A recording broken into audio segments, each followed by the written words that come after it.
Une broche disparue. Un témoin silencieux. Un village à bout de souffle. Bienvenue dans Détective Eternos, je suis votre hôte, Aloïs. N'hésitez pas à nous faire part de vos commentaires, en indiquant ci-dessous l'endroit d'où vous nous rejoignez. Aujourd'hui, vos messages illuminent toujours ce voyage mystérieux. Commençons. L'air de Sainte-Pétroque était empli du léger bourdonnement des abeilles et du tintement lointain des tasses de thé. C'était un samedi de début juin, et le jardin du presbytère, impeccable comme toujours sous la surveillance de Madame Weatherby, était en pleine floraison. Des bouquets de roses trémières se balançaient doucement au vent, les haies taillées exhalaient le parfum de la verdure fraîchement coupée, et les villageois, vêtus de leurs plus beaux atours, allaient de tente en tente, grignotant des sandwichs au concombre et bavardant à voix basse. Miss Marple, assise à l'ombre d'un grand cerisier, portait un cardigan lavande pâle et un chapeau à larges bords orné de violettes en soie fanée. Elle sirotait son thé avec contentement, ses yeux bleus pâles errant d'un groupe à l'autre, sans manquer un hochement de tête, un sourire, ni un léger pincement des lèvres. Aux yeux non avertis, elle n'apparaissait que comme une charmante, vieille fille appréciant la compagnie de ses voisins. Mais sous cette douce apparence résidait un esprit à qui rien ne manquait, et ce jour-là, quelque chose clochait. Je crois vraiment que c'est la plus belle garden party que nous ayons eue depuis des années, a déclaré mademoiselle Hartnell, l'organiste de l'église, en s'asseyant à côté de mademoiselle Marple. Les roses du curé sont vraiment magnifiques. Murmura Miss Marple, son regard s'attardant sur madame Emmeline Barton, debout près de la table à gâteaux, avec son air calme et digne habituel. Emmeline avait été gouvernante dans une famille plutôt aisée, et bien qu'elle évoquât rarement cette époque, elle affichait un sang-froid qui suggérait des secrets difficiles à partager. La fête avait attiré une foule diverse. Le colonel, Winthrop et sa seconde épouse, beaucoup plus jeune, se tenaient près du bord de la pelouse, discutant à voix basse d'un engagement oublié. Monsieur Pritchard, l'avocat à la retraite amateur de Porto, monopolisait la carafe de Xérès, et la jeune Peggy Holloway, à peine âgée de 17 ans, tournoyait nerveusement sur les franges, serrant un parasol mauve et jetant des regards furtifs au neveu du révérend Giles Weatherby, Julian, alors que l'horloge approchait de 4 heures, une exclamation soudaine interrompit le fracas des tasses et des couverts. Elle venait de madame Weatherby elle-même, qui venait de rentrer dans le jardin depuis le couloir du presbytère, son visage habituellement calme et blême. « Oh, quelqu'un... Vite, allez chercher Giles, quelque chose d'affreux. » Les invités se précipitèrent dans un murmure. Miss Marple se leva plus lentement, pliant sa serviette avec une précision méticuleuse avant de la glisser près de sa soucoupe. « Qu'y a-t-il, ma chère ?»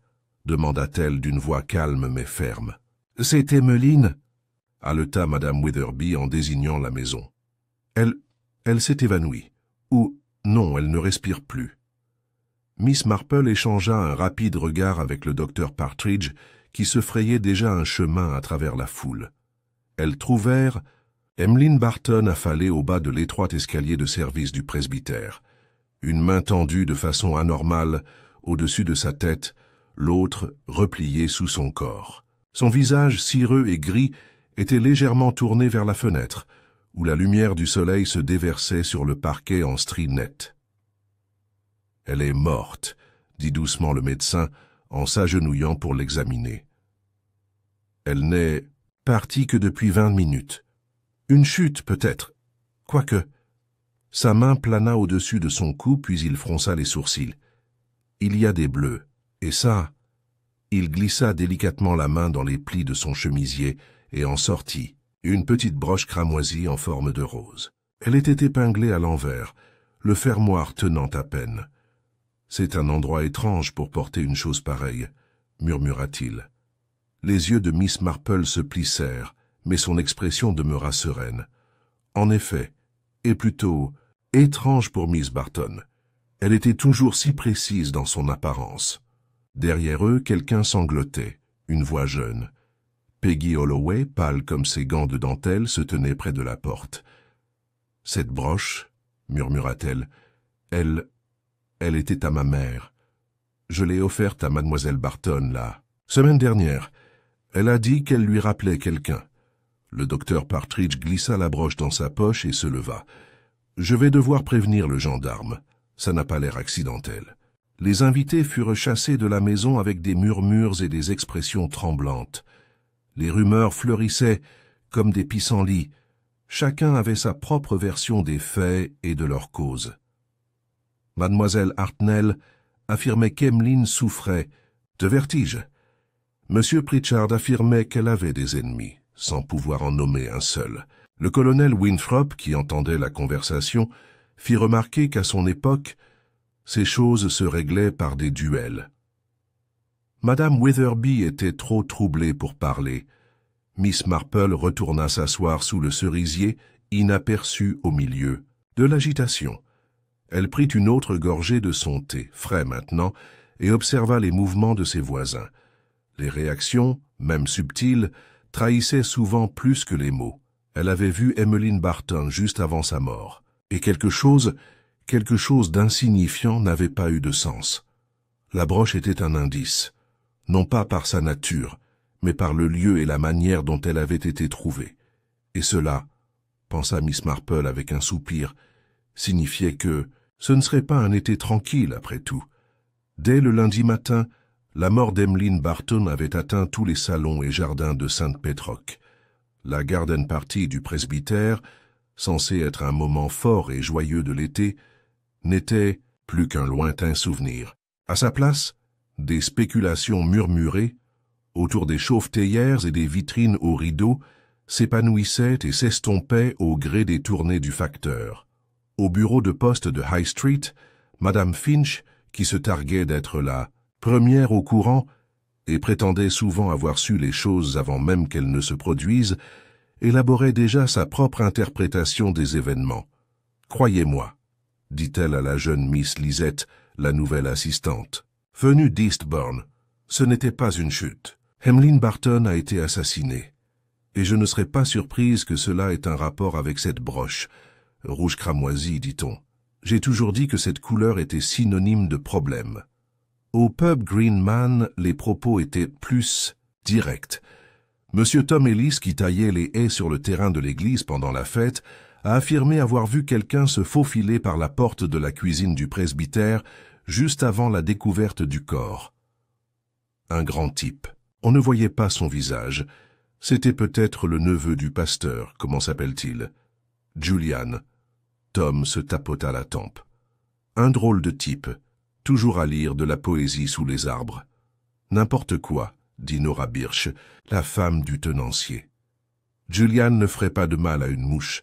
Il est un peu fragile, mais un meurtre, c'est plus que ridicule, Tom. Pourtant, la graine était semée. Julian Witherby devint pour beaucoup un objet de suspicion commode. Trop distant, trop doux, trop enclin à citer Keats à des moments inappropriés. Pendant ce temps, Miss Marple était assise tranquillement dans le salon de son cottage de Church Lane, ses aiguilles à tricoter claquant doucement, le couvre-théière pastel en cours. De fabrication ressemblait à une tulipe plutôt agressive, mais son attention n'était pas portée sur son ouvrage. Elle avait passé une grande partie de la journée précédente au presbytère. Non pas à interférer avec la police, bien sûr, ce n'était pas son rôle, mais à observer. L'inspecteur Crayford était arrivé de Much Yelverton avec son excès de confiance habituel.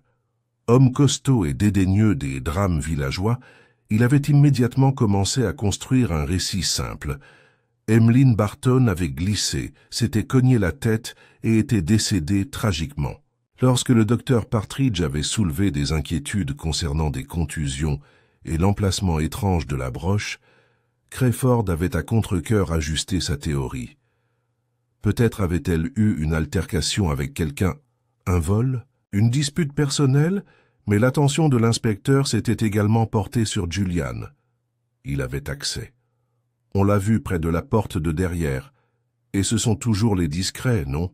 Avait-il dit, comme s'il citait un magazine policier plutôt qu'un protocole policier. Ce qui dérangeait Miss Marple, c'était le peu de considération que l'on accordait aux mobiles. Julian était peut-être excentrique, mais il avait toujours semblé profondément respectueux envers Miss Barton. La semaine précédente, il l'avait accompagnée à l'église, portant son paquet et discutant de la philosophie de Marc Aurèle. Plus, curieuse encore était la broche. Un petit objet, certes, mais Emmeline l'avait récemment acceptée des mains de Peggy Holloway, une jeune fille qu'elle avait prise sous son aile. La broche avait été portée à la fête. Miss Marple avait remarqué l'éclat rouge plus tôt dans la journée, juste sous sa clavicule. Et pourtant, lorsqu'on la retrouva, elle était étrangement accrochée sous son bras, presque comme si elle avait été retirée et remise à la hâte. Ce détail la rongeait. Un coup frappé à sa porte interrompit ses pensées.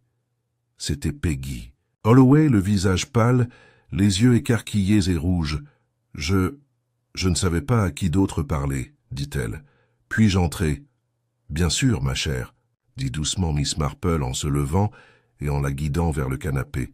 « Voulez-vous du thé ?» Peggy hocha la tête. « Oui, s'il vous plaît, si ça ne vous dérange pas. » Ce n'était pas le cas. En fait, c'était exactement ce à quoi Miss Marple s'attendait. Pendant que le thé infusait, Peggy jouait avec le bas de son chemisier, la voix légèrement tremblante. « Ils pensent que Julian est coupable, n'est-ce pas? Mais ce n'est pas vrai. Il ne l'aurait pas fait. »« Non, » répondit simplement Miss Marple. « Il ne le ferait pas. » Peggy leva les yeux, surprise. « Tu me crois? »« Je crois que Julian est capable de beaucoup de choses, » dit doucement Miss Marple, « mais pas de violence, du moins pas de celle qui produit des conséquences aussi permanentes. Dites-moi, ma chère, pourquoi Miss Barton a-t-elle dit que la broche lui rappelait quelqu'un? » Peggy hésita, le regard fixé sur sa tasse. Elle n'a pas dit qui, juste que ça lui rappelait un été d'il y a des années, quelqu'un qui lui avait offert quelque chose de similaire. Elle avait l'air si mélancolique. Je me suis dit, peut-être que c'était quelqu'un qu'elle aimait. Miss Marple hocha lentement la tête. Et a-t-elle reparlé de cette personne? Non, murmura Peggy. Mais plus tard, je l'ai vue retirer sa broche alors qu'elle pensait que personne ne la regardait. Elle l'a gardée dans sa main un long moment, à la fixer. Puis elle l'a mise dans son sac à main. C'est étrange, murmura Miss Marple, et pourtant on l'a retrouvée épinglée sur elle à sa mort. Les yeux de Peggy s'écarquillèrent. Alors, il a été placé là après? Je ne sais pas encore, mais c'est une possibilité. Un silence s'installa entre eux, rompu seulement par le tic-tac de l'horloge et le croassement lointain des corbeaux. Puis Miss Marple se pencha en avant. « Peggy, pardonnez-moi de vous demander, mais savez-vous si mademoiselle Barton avait des ennemis ou quelqu'un de son passé qui aurait pu lui vouloir du mal ?» Peggy fronça les sourcils. « Je ne crois pas. » Tout, le monde l'aimait bien. Enfin, elle était parfois stricte. Elle m'a fait réécrire ma composition 3 fois le mois dernier, mais elle était gentille au fond. Miss Marple sourit faiblement. La sévérité est rarement fatale. Après le départ de Peggy, Miss Marple se rassit dans son fauteuil et s'autorisa un rare soupir. Le problème avec ce genre de crime, dans les petits villages, c'est que chacun croyait connaître tout le monde. Mais en réalité, les gens portèrent des masques, certains cousus au fil des décennies. Mercredi, la police avait officiellement annoncé l'ouverture d'une enquête pour circonstances suspectes, et le modeste cottage d'Emmeline Barton, situé juste à côté de Chapel Row, avait été placé sous scellé pour examen plus approfondi. Mais Miss Marple était déjà passée devant plus tôt dans la matinée et avait remarqué une légère odeur d'huile essentielle de lavande près du porche. Un détail, peut-être insignifiant, ou peut-être pas. Le soir même, le conseil paroissial se réunit pour sa réunion habituelle. Malgré la semaine maussade, le conseil fut obligé de discuter de l'exposition florale annuelle. Mademoiselle Marple y assista, assise entre le révérend Weatherby et Madame Huxley, l'institutrice locale. Les conversations étaient discrètes, mais le sujet tabou était toujours d'actualité. Je suppose que nous allons devoir reporter l'exposition florale, murmura madame Huxley. C'est irrespectueux. Certes, dit le révérend Weatherby, qui avait sensiblement vieilli ces derniers jours. Mais la vie doit continuer. Quelle horreur, murmura madame Huxley. Et la pauvre Emmeline, elle était... Oh! Elle se pencha soudain vers Miss Marple. Saviez-vous que quelqu'un avait pris de ses nouvelles? Un homme, la semaine dernière. J'ai entendu parler à l'épicerie. Il a dit que c'était un vieil ami. La main de Miss Marple s'arrêta sur son sac à tricot. Quel genre d'homme? Demanda-t-elle d'un ton léger. Un homme d'âge mûr au nom à consonance étrangère. On aurait dit qu'il venait de Londres. Il n'a pas dit grand-chose. Il a juste demandé si elle habitait toujours Chapel Row. J'ai supposé que c'était inoffensif. Mais maintenant, Miss Marple a rangé cela avec tout le reste. Et puis alors que la réunion du conseil prenait fin et que les cloches de l'église sonnaient doucement sur les toits de Sainte-Pétroque, elle rentra chez elle sous qu'un ciel violet meurtri, une broche, un bleu, un nom inconnu, un étranger posant des questions discrètes. Oui, pensa Miss Marple, il ne s'agissait pas du tout d'une chute. Le lendemain matin, frais et lumineux, le soleil filtrait à travers les fenêtres à meneaux des chaumières de Sainte-Pétroque comme de l'or fondu. Mais la chaleur ne parvenait guère à dissiper le froid de malaise qui s'était installé sur le village. Malgré les pelouses impeccables et les théières bien assainies, force était de constater que le meurtre avait eu lieu à Sainte-Pétroque. L'inspecteur Crayford revint avec d'autres hommes de la police du comté. L'un d'eux, un sergent au visage sévère nommé Willis, commença à interroger les villageois sous couvert d'interrogatoires de routine. La tension qui régnait dans les salons et derrière les comptoirs des magasins n'avait rien de routinier. Les questions flottaient comme des toiles d'araignée que personne n'osait dissiper. Miss Marple, cependant, restait là où elle avait toujours été, tranquillement assise dans son salon ou marchant d'un pas calme le long des haies, ressemblant à une vieille fille douce et sans intérêt pour les affaires criminelles. Mais comme elle le savait bien, les apparences étaient trompeuses. Elle avait vécu assez longtemps pour apprendre que la nature humaine changeait rarement. Et même dans un village comme Sainte-Pétroque, de sombres motivations se cachèrent souvent derrière de doux sourires. Sa prochaine visite fut chez le docteur Partridge. Le médecin local était un homme digne, aux cheveux gris clairsemés, passionné d'échecs et affichant une légère exaspération constante. Il habitait une belle maison en pierre juste en face du cimetière, et Miss Marple arriva juste après le petit déjeuner, ses pas presque silencieux sur le chemin de gravier. « Jane », la salua-t-il en l'invitant dans son cabinet. « Je vous attendais. »« Oh, je deviens prévisible ?» demanda-t-elle en souriant. « Non, mais depuis samedi, je me doutais que tu viendrais, et honnêtement, je m'en réjouis. Les hommes de Crayford sont bien intentionnés, mais ils manquent cruellement de subtilité. » Elle s'installa dans le fauteuil en face de son bureau. « Puis-je vous poser une question sur les bleus ?» Le docteur Partridge hocha la tête et ouvrit un petit dossier marron. Comme je l'ai dit à Crayford, la contusion se situait sur le côté. Du coup, une légère pression, pas suffisante pour étrangler, mais suffisante pour maîtriser. Cela suggère une contrainte plus qu'une intention de tuer. La blessure mortelle était le traumatisme crânien. L'arrière de la tête, un contact, brutal avec le bord de l'escalier. « Alors poussé ?»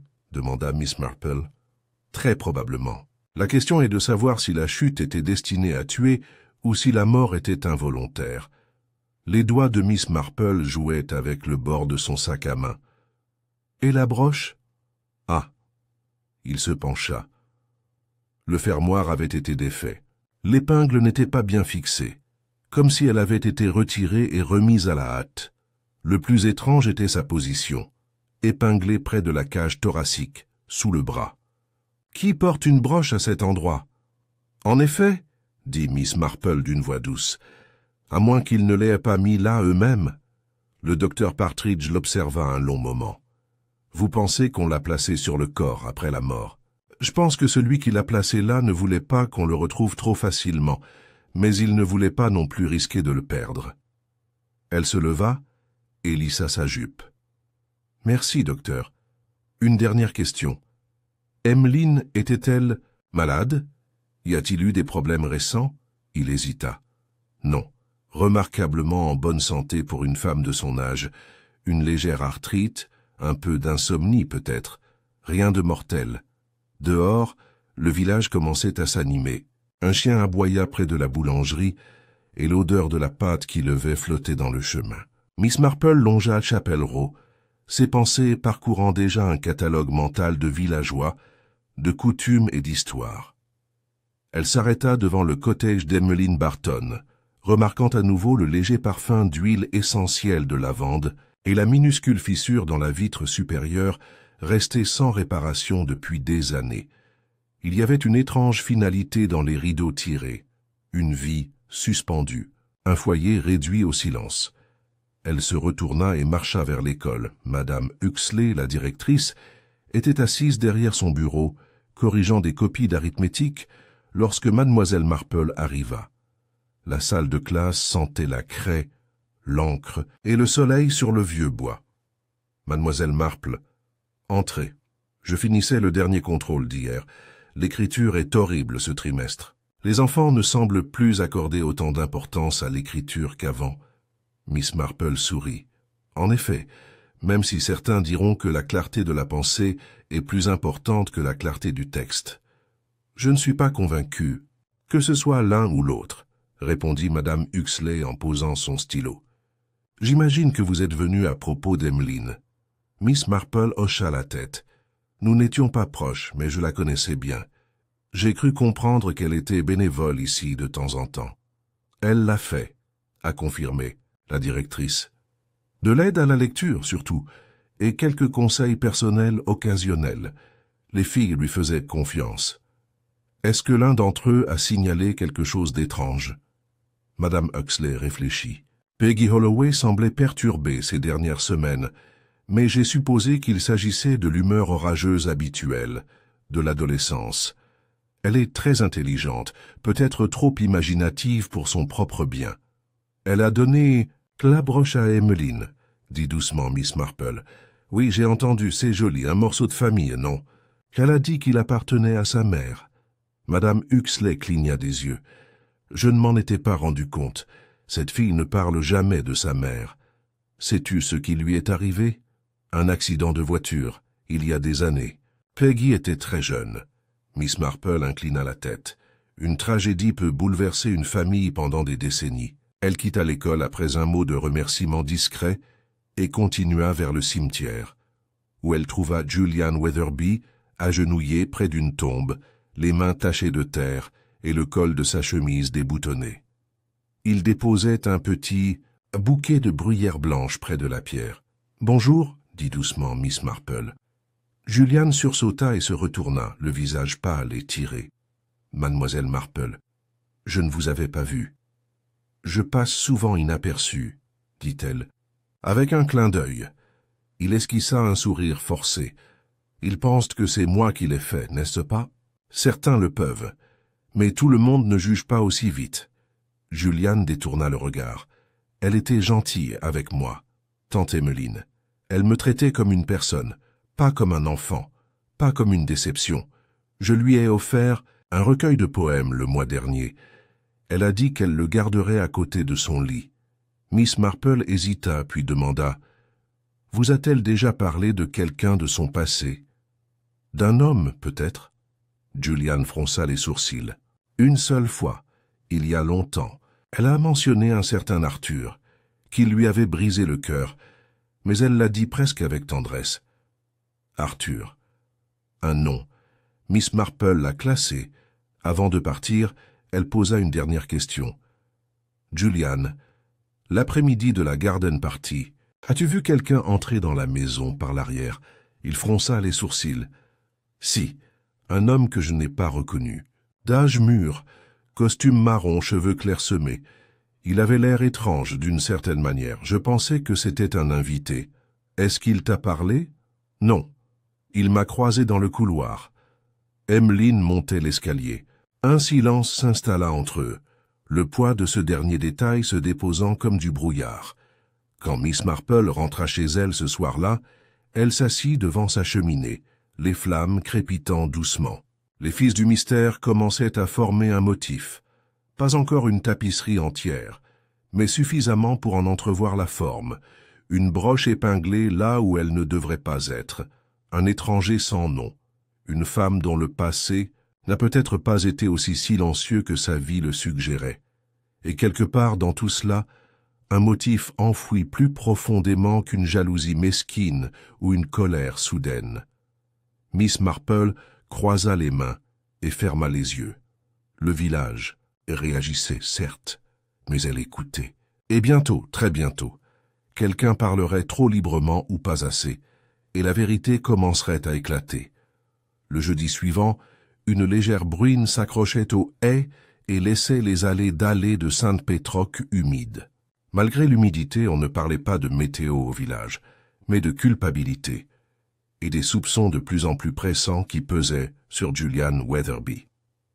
Les agents de police étaient de nouveau venus au presbytère ce matin-là, non, pas pour parler au révérend Weatherby, mais pour demander une déposition officielle à son neveu.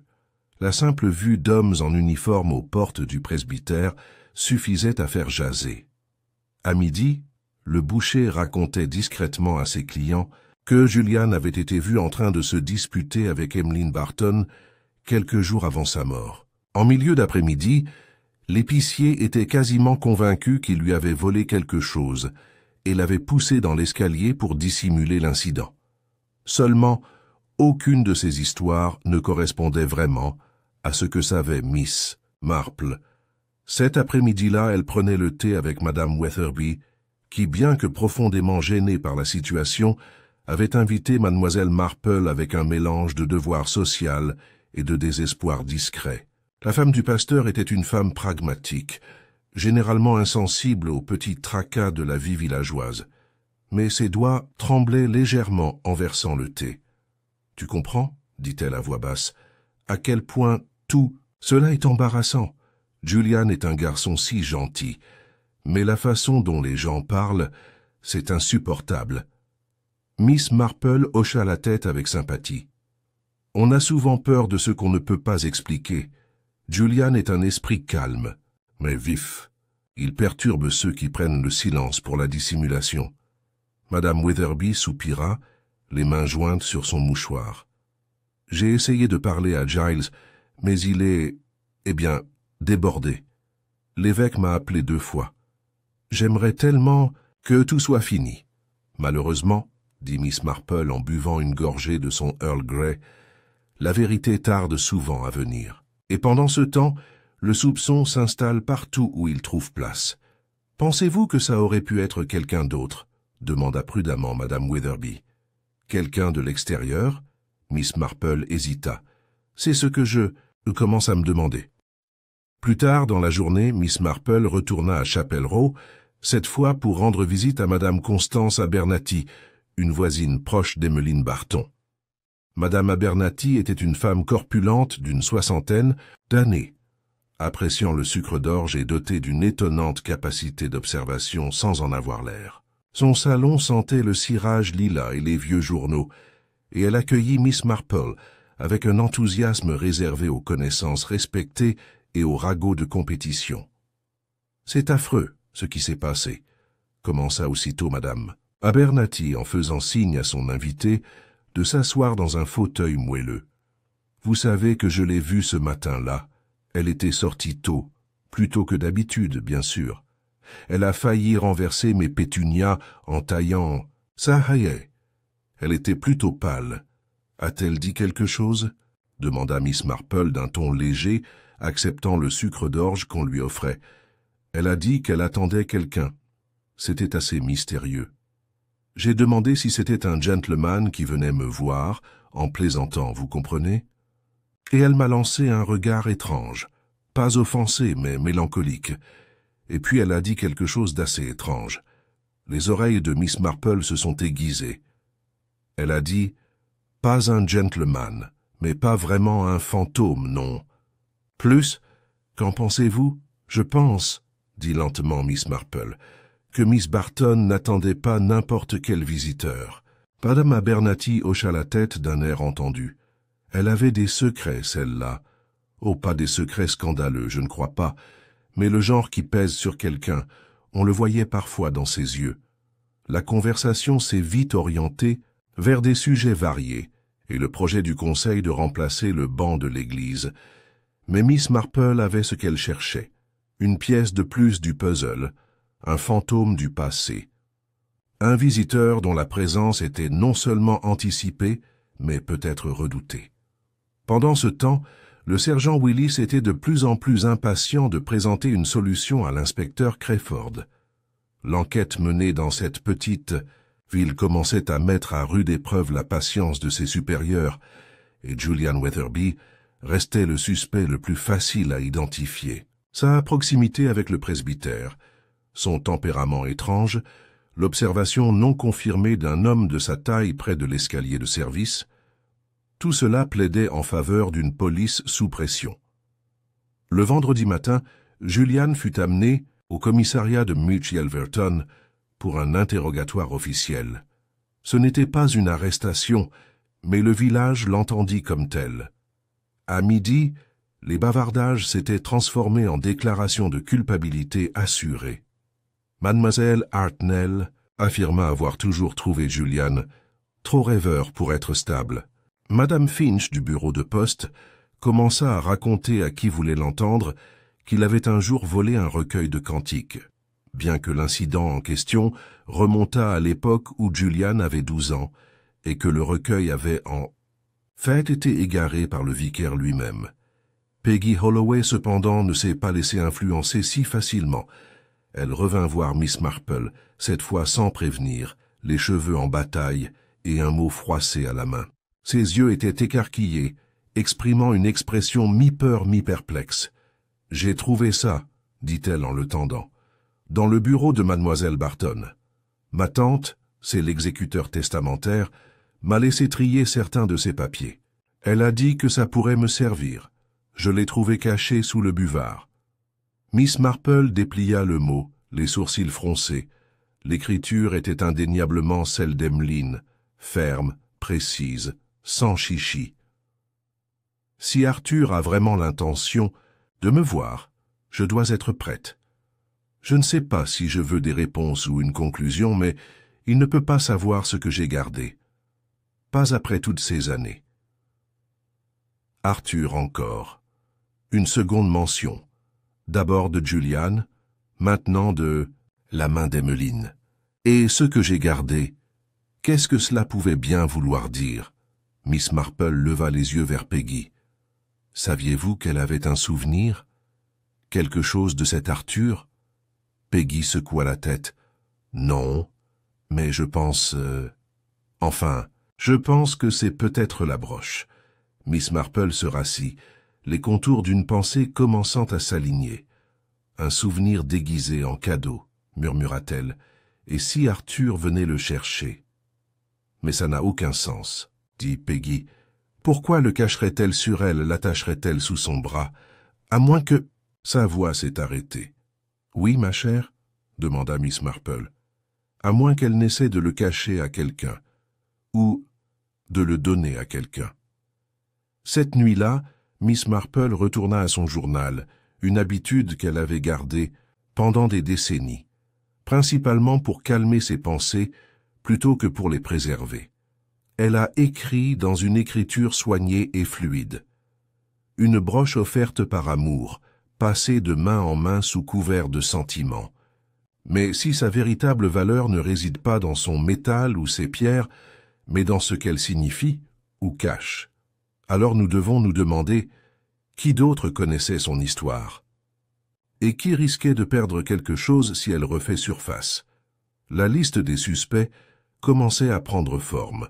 Pas seulement Julian, mais Peggy, la mystérieuse visiteuse de Madame Abernathy, et maintenant cet Arthur dont le nom planait sur l'affaire comme une ombre. Mais Miss Marple savait qu'il ne fallait pas se fier aux noms. Les noms n'étaient utiles que lorsqu'ils étaient associés à des habitudes, à des peurs, à un sentiment de culpabilité. Et cela, la véritable culpabilité, était quelque chose qu'on ne pouvait pas simuler éternellement. quelqu'un avait tué Emmeline Barton, non pas par passion, pensa-t-elle, mais avec un but précis. Et la raison avait quelque chose à voir avec un moment révolu, depuis longtemps enfoui. Tôt ou tard, quelqu'un allait se révéler, non pas par une confession, mais par une réaction. Un faux pas, un regard, un silence trop opportun. Et quand il le ferait, Miss Marple serait là, comme toujours, tricotant dans son coin et écoutant plus attentivement que quiconque ne le soupçonnait. Le lendemain matin, Sainte Petrox baignait dans le silence de l'attente. Non pas le calme confortable de la routine. Cloche d'église, bavardage du jour de marché, cliquetis de vélo sur les pavés, mais le calme qui suit une perturbation. Dans la rue, les gens hochèrent la tête avec prudence. Les conversations s'interrompaient au milieu d'une phrase lorsqu'un nouveau venu entrait dans la boulangerie. Les enfants, sentant la tension, jouaient plus doucement sous les haies et dans la cour de l'école. Chacun attendait. Des réponses, des accusations, un tour de passe-passe. Miss Marple n'attendit pas. Elle traversa le village en silence, d'un pas assuré, la tête plus vive que jamais. La mention d'Arthur, à 2 reprises, dans des contextes différents, avait solidifié ce qui la hantait depuis qu'elle avait vu cette broche. Il était temps de revenir aux sources. Et cela signifiait Chapel Row. Le cottage Barton avait été officiellement scellé par la police, mais Miss Marple avait déjà fait des recherches auprès de Madame Nettlebed, la greffière du notaire chargée de gérer la succession de Miss Barton, et avait reçu une autorisation informelle d'inspecter des effets personnels qui ne faisaient pas partie de l'enquête officielle, à condition qu'elle ne prenne rien et ne perturbe rien en rapport avec les affaires de police. La clé de la porte d'entrée lui fut remise dans une enveloppe. Elle arriva en milieu de matinée avec un petit sac à main et une détermination tranquille. À l'intérieur, le cottage était exactement tel qu'Emmeline Barton l'avait laissé. Un léger parfum d'eau de rose flottait encore dans le salon. Sa tasse de thé, propre et sèche, était posée à côté d'une petite soucoupe en porcelaine sur la table d'appoint. Un tambour à broder à moitié terminé reposait sur une chaise en palissandre, le fil soigneusement bouclé pour éviter les nœuds. Ce n'était pas la maison d'une femme en désordre. Miss Marple avança méthodiquement.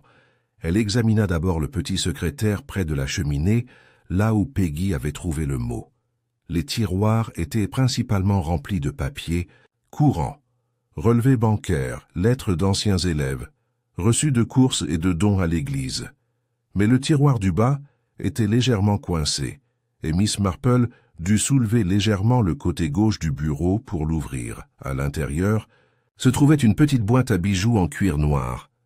Avec précaution, Miss Marple ouvrit le fermoir. À l'intérieur se trouvaient 4 objets, une paire de clous d'oreilles en perles, un délicat collier en chêne orné d'une breloque en forme de dé à coudre miniature, une bague en argent sertie d'une améthyste et une encoche vide, doublée de velours à la forme exacte de la broche rose cramoisie.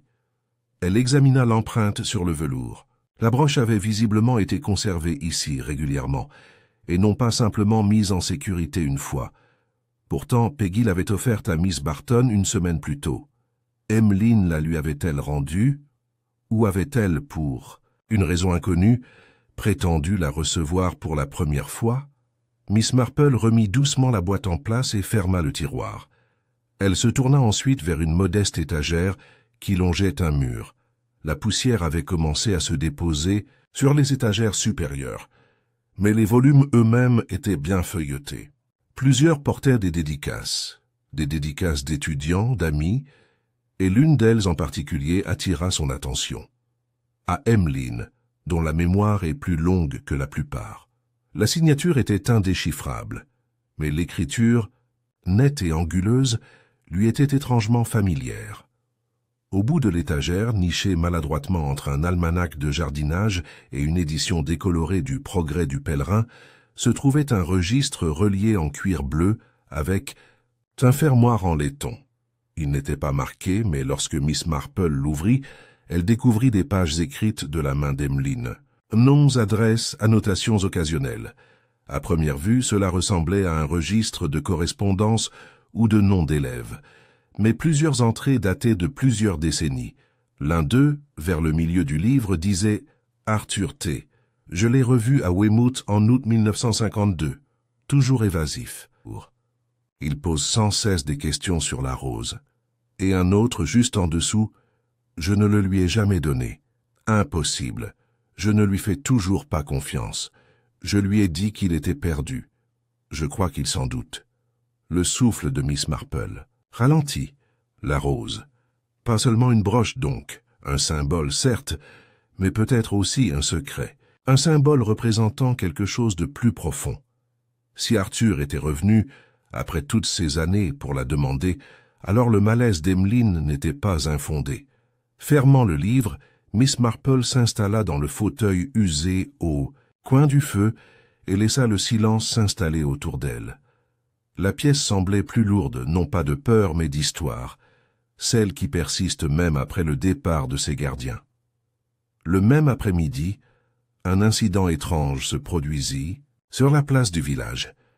La jeune Peggy Holloway, rentrant de l'école à pied, aperçut un inconnu qui flânait près du monument aux morts. Elle l'avait déjà vu une fois, une semaine plus tôt près de l'épicerie, parlant brièvement à M. Appleyard. Il portait un imperméable gris et tenait un journal plié sous le bras, mais quelque chose dans sa posture frappa Peggy.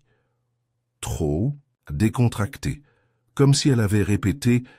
Elle ne s'approcha pas de lui, mais fit plutôt un détour par le presbytère et trouva Miss Marple juste au moment où la femme plus âgée revenait de Chapel Row.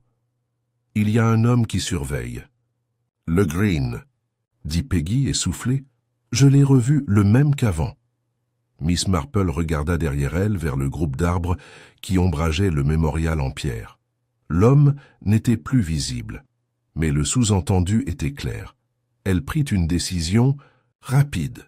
« Entre, ma chérie. J'ai une question importante à te poser. » Peggy, un peu surprise par l'intensité soudaine de Miss Marple, la suivit à l'intérieur du salon bien rangé et se percha sur le bord du canapé fleuri. « J'ai trouvé quelque chose dans les affaires de Mademoiselle Barton, » dit doucement Mademoiselle Marple. « Un document concernant un certain Arthur. » Elle l'a revu en 1952 à Weymouth. Les yeux de Peggy s'écarquillèrent. C'était l'année avant la mort de ma mère. Exactement, dit doucement Miss Marple. Peggy, est-il possible qu'Arthur ait un lien avec ta famille? Peut-être pas avec ton père, mais avec quelqu'un d'autre? Peggy parut bouleversée. Je ne sais pas. Je n'ai jamais vraiment su qui étaient les amis de ma mère. Ma tante disait toujours qu'elle était compliquée, qu'elle faisait confiance aux mauvaises personnes. Tu crois que c'est lui, cet Arthur, qui a tué Mademoiselle Barton? Miss Marple secoua lentement la tête. Je pense qu'il a peut-être essayé de récupérer quelque chose qu'Emmeline refusait de lui donner. La broche, peut-être, ou ce que la broche représentait. Et je pense que lorsqu'elle a résisté, il y a eu une bagarre. Mais je ne sais pas encore s'il avait l'intention de la tuer. Peggy frissonna. J'ai l'impression que tout le monde ment. Parfois, dit gentiment Miss Marple, les gens ne veulent pas mentir. Ils protègent simplement des vérités trop douloureuses pour être regardées en face. Elle prit une petite carte et nota « Arthur T. Weymouth, 1952. Probablement toujours dans la région. Lien inconnu avec Barton Holloway. » Puis elle a souligné deux mots. La rose. Le soir, un brouillard commençait à s'installer depuis les collines de l'ouest. Il serpentait entre les maisons tel un visiteur prudent, adoucissant les contours et atténuant les couleurs du village. La lumière des fenêtres du presbytère se répandait à travers la brume comme de l'or à travers de la dentelle. Dans son cottage, Miss Marple écrivit une lettre à une vieille amie, Harriet Barrington, autrefois gouvernante chez un particulier de Weymouth, et désormais retraitée dans un cottage près de Lyme Regis. Harriet connaissait presque toute la haute société de Weymouth dans les années 1950. Si Arthur avait laissé une trace, Harriet la retrouverait. Puis elle s'assit pour prendre son thé du soir et regarda le brouillard s'épaissir. Les indices s'accumulaient désormais, non pas en ligne de preuve, mais en boucle de souvenirs, d'émotions et d'histoires. La broche, le registre, le nom murmuré. Et l'homme au manteau gris qui observait, Miss Marple ne connaissait pas encore toute la forme de la vérité, mais elle pouvait en sentir le poids, l'attendre. Bientôt, pensa-t-elle, l'un des villageois dirait quelque chose qu'il ne devrait pas dire, ou se tairait alors qu'il aurait dû parler. Et lorsqu'il le ferait, les derniers fils commenceraient à se tendre. Jusque-là, elle attendrait, observerait et tricoterait. Le brouillard persista jusqu'au lendemain matin, drapant Sainte-Pétroque d'un rideau de gaz argenté. Les bruits semblaient étouffés, et même le cliquetis des barattes du laitier semblait lointain, surnaturel. Le village, d'ordinaire si sûr de lui dans ses habitudes, commençait à s'effriter.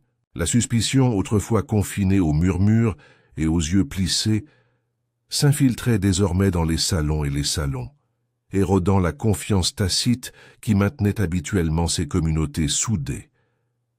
Miss Marple, cependant, n'avait jamais cru à l'illusion de l'harmonie.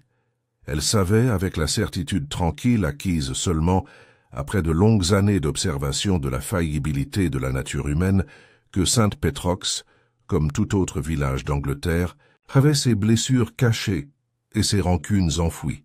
La mort d'Emmeline Barton n'avait fait qu'effleurer la surface.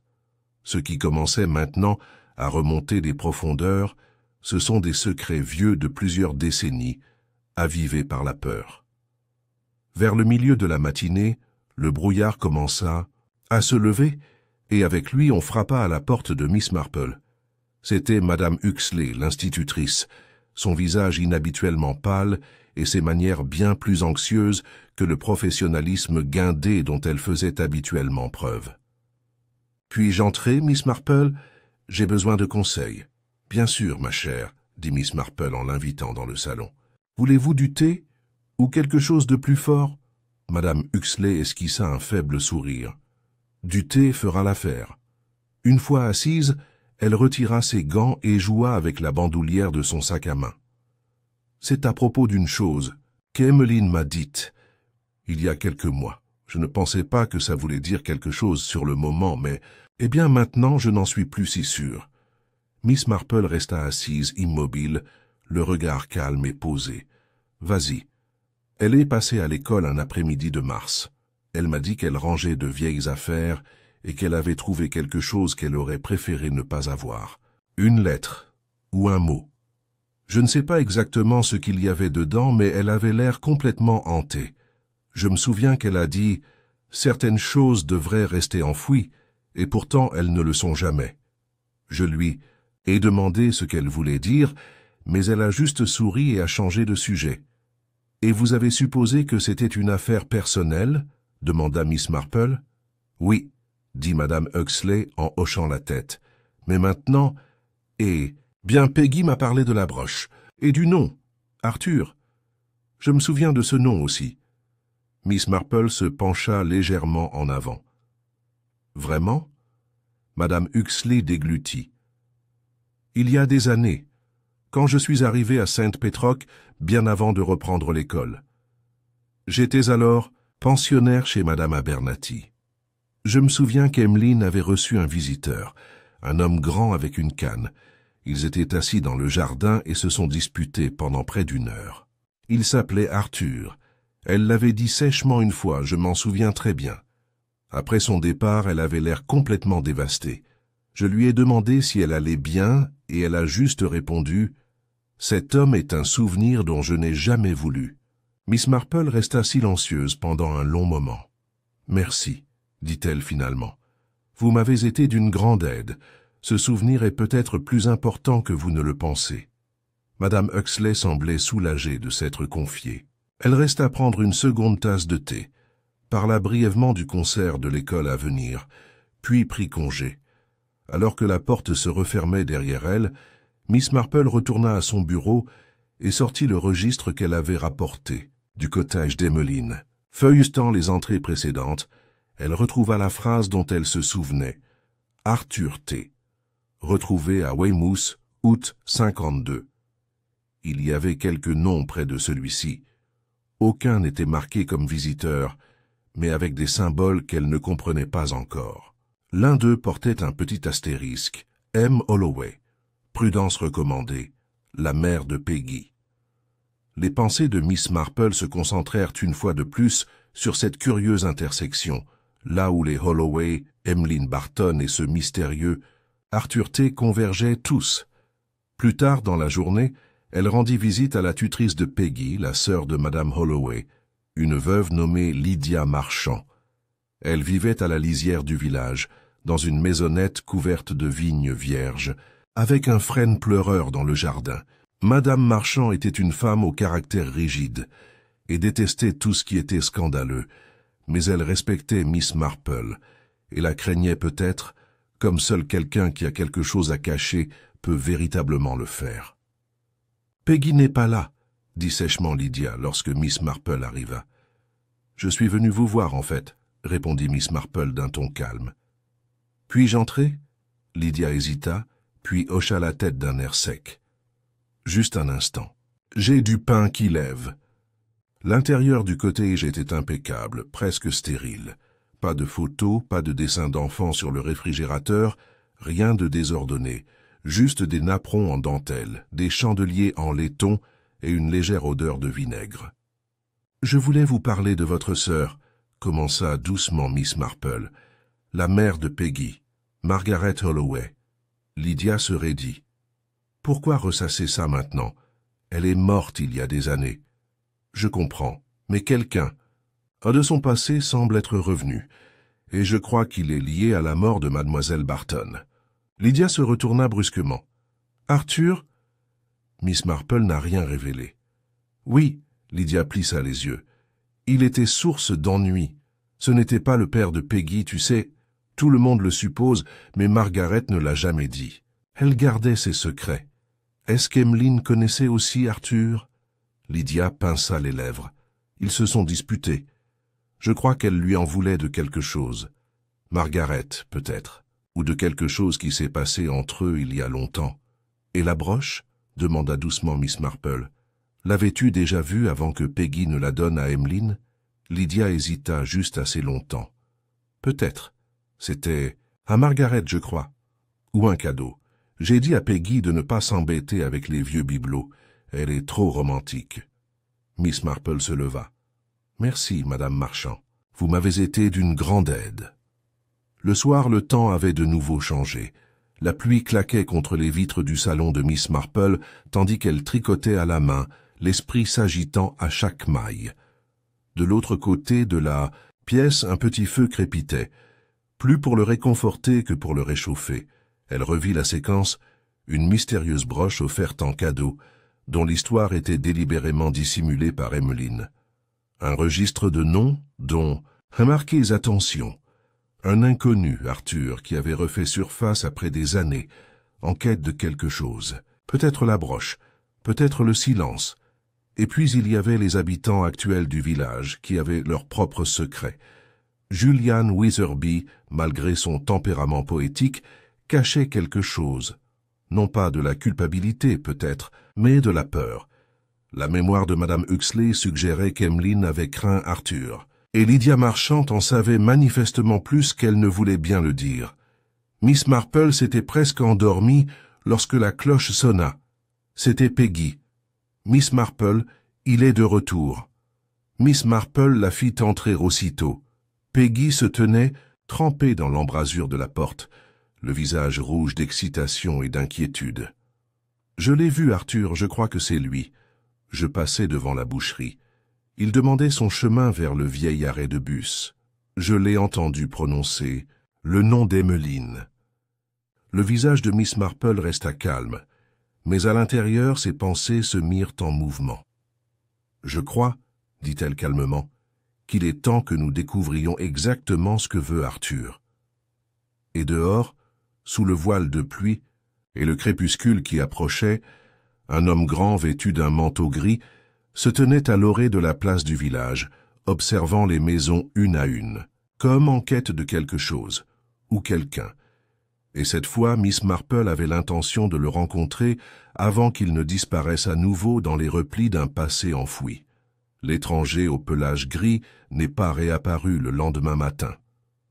Ni sur la place du village, ni près de la poste, ni dans le chemin près du cimetière, où Miss Marple avait pris l'habitude de se promener plus fréquemment ces derniers jours. On aurait dit qu'il s'était dissous sous la pluie. Pourtant, la trace de sa présence subsistait, gravée dans le silence entre voisins, dans les regards méfiants échangés par-dessus les haies, et surtout dans les yeux de la jeune Peggy Holloway, qui serrait une petite sacoche contenant les affaires de sa mère plus fort qu'elle ne l'admettrait jamais. Miss Marple, quant à elle, maintenait son rythme habituel. Elle se rendait à la boulangerie pour acheter des petits pains frais, échangeait des plaisanteries avec Miss Hartnell chez l'épicier et assistait à une brève réunion du comité.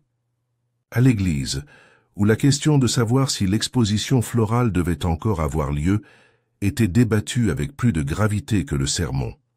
Mais intérieurement, son esprit travaillait sans relâche. Ce n'était pas seulement Arthur T, le fantôme du registre, qui perturbait ses pensées.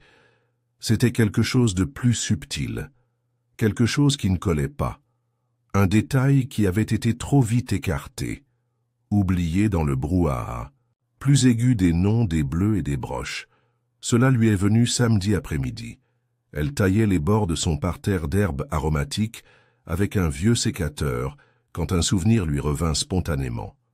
La première mention de la broche par Peggy, qu'elle avait appartenu à sa mère, qu'Emmeline Barton l'avait acceptée discrètement, presque à contre-cœur, qu'on l'avait vu plus tard l'enlever pendant la garden party, avant qu'elle ne se retrouve on ne sait comment, épinglée à un endroit inhabituel sur son corps sans vie.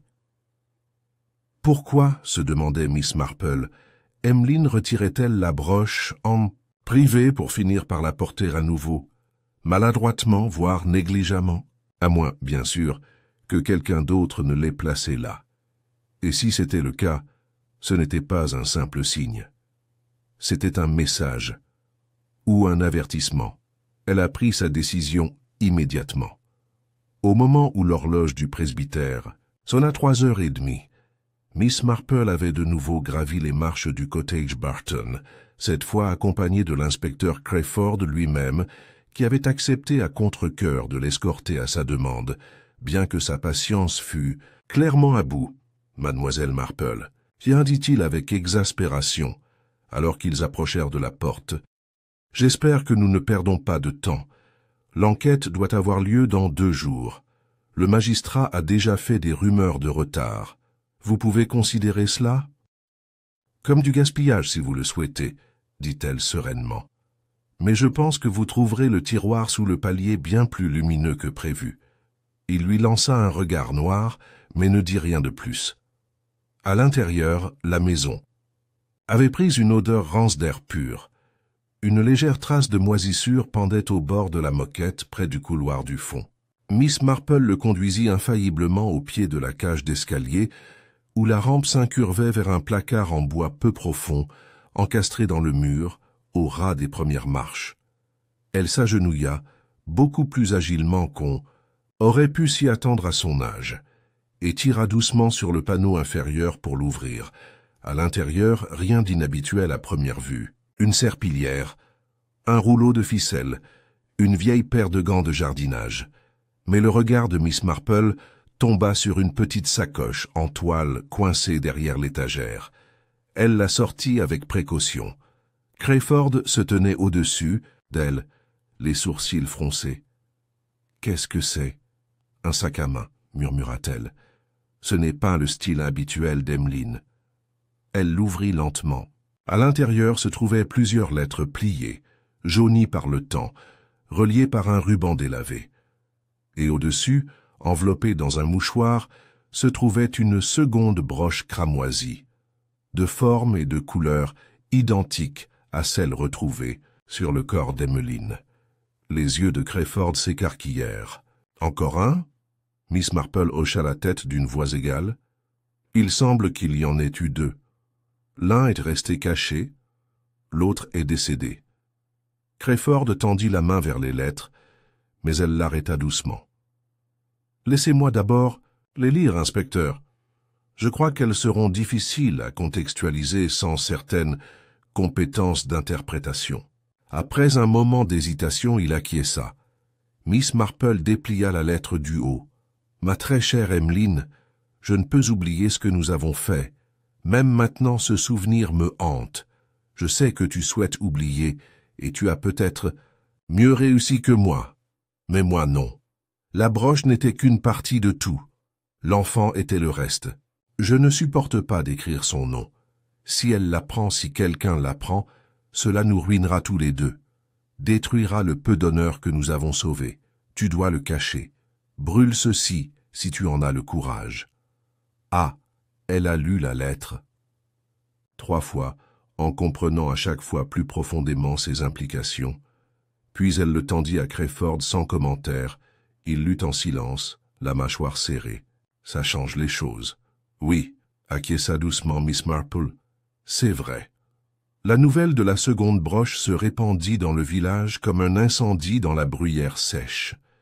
Et avec elle, la première véritable faille dans l'hypothèse dominante de la culpabilité de Julian.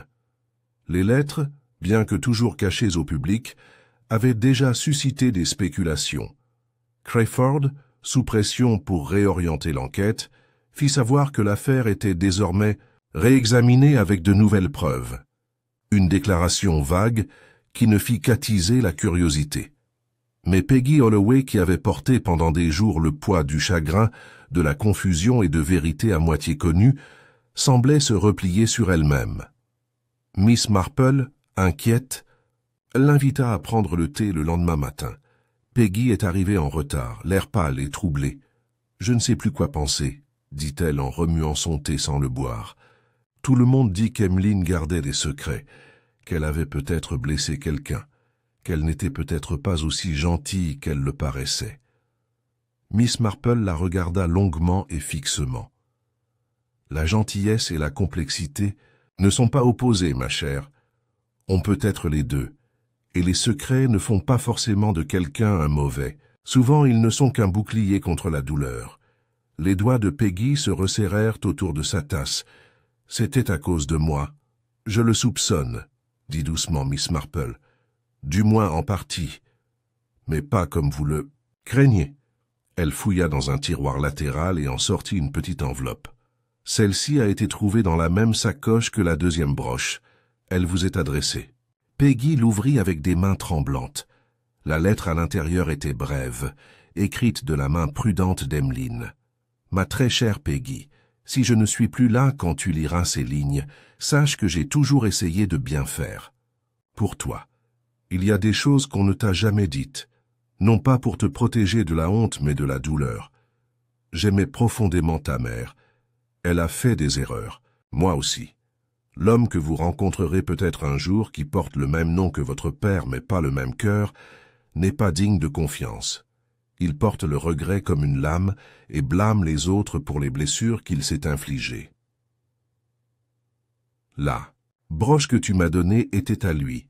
J'ai caché la vraie, et maintenant je te demande de la détruire, non pas pour effacer l'histoire, mais pour faire la paix avec elle. » Emmeline, les yeux de Peggy se remplirent de larmes. « Elle le savait depuis le début, et elle ne me l'a jamais dit.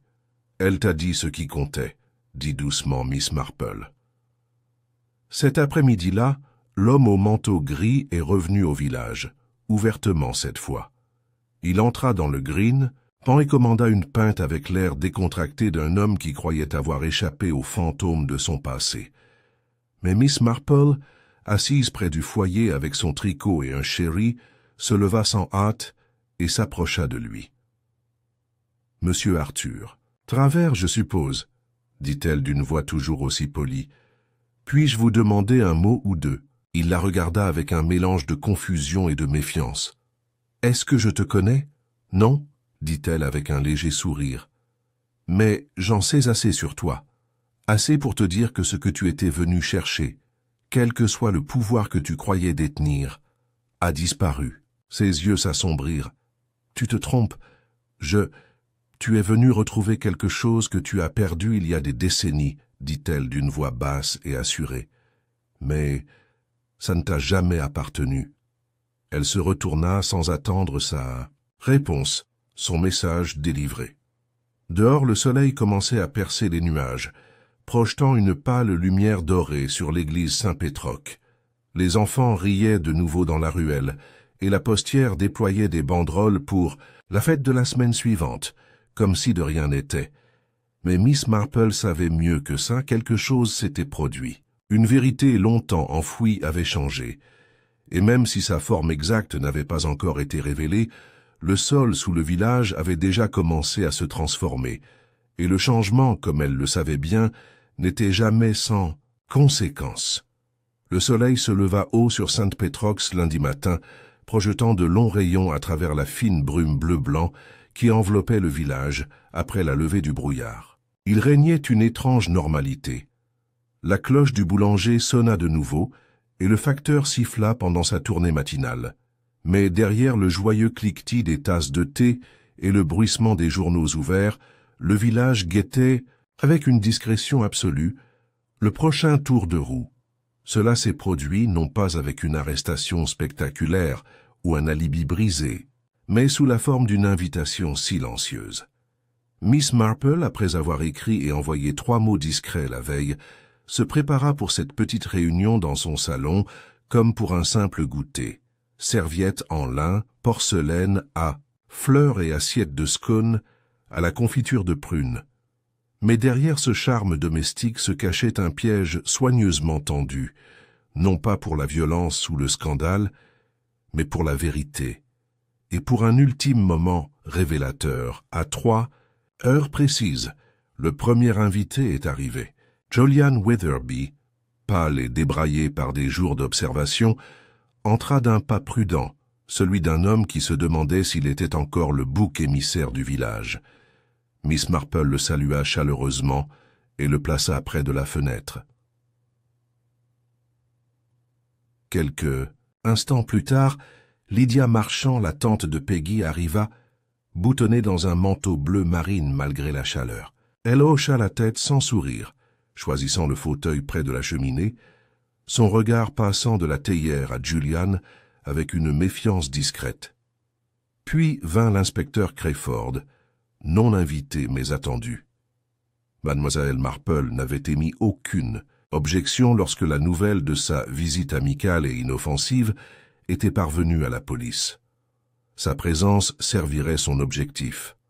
Enfin, Peggy arriva, escortée de Madame Huxley, dont le visage exprimait un étrange mélange d'inquiétude et de détermination. Peggy paraissait plus petite que d'habitude, comme si le poids des jours précédents pesait sur elle, d'une manière qu'elle ne comprenait pas encore. Miss Marple autorisa quelques minutes de conversation oisive à propos du temps, de la floraison précoce des hortensias du vicaire et de la question de savoir si la fête aurait lieu ou non après l'enquête. Puis elle se leva et lissa les plis de sa jupe. « Je vous ai réunis ici parce que nous sommes tous liés, non seulement les uns aux autres, mais aussi à une vérité trop longtemps cachée, et parce que la mort d'Emmeline Barton n'était pas un accident. Ce n'était pas non plus un simple acte de malveillance, c'était, je crois, une tentative de taire l'histoire. » L'inspecteur Crayford changea de position. « Mademoiselle Marple, je vous rappelle que l'enquête... » Elle leva doucement la main. « Vous aurez votre déposition en temps voulu, inspecteur. Mais d'abord, permettez-moi une petite indulgence. Une dernière conversation. » Elle se tourna vers Peggy. « Ma chère, as-tu toujours le cartable de ta mère ?» Peggy hocha la tête et le sortit de ses genoux. Miss Marple le prit, l'ouvrit et en sortit un seul objet. La broche jumelle enveloppée de nouveau dans le mouchoir délavé. « Je veux que vous regardiez tout cela très attentivement, » dit-elle en le levant.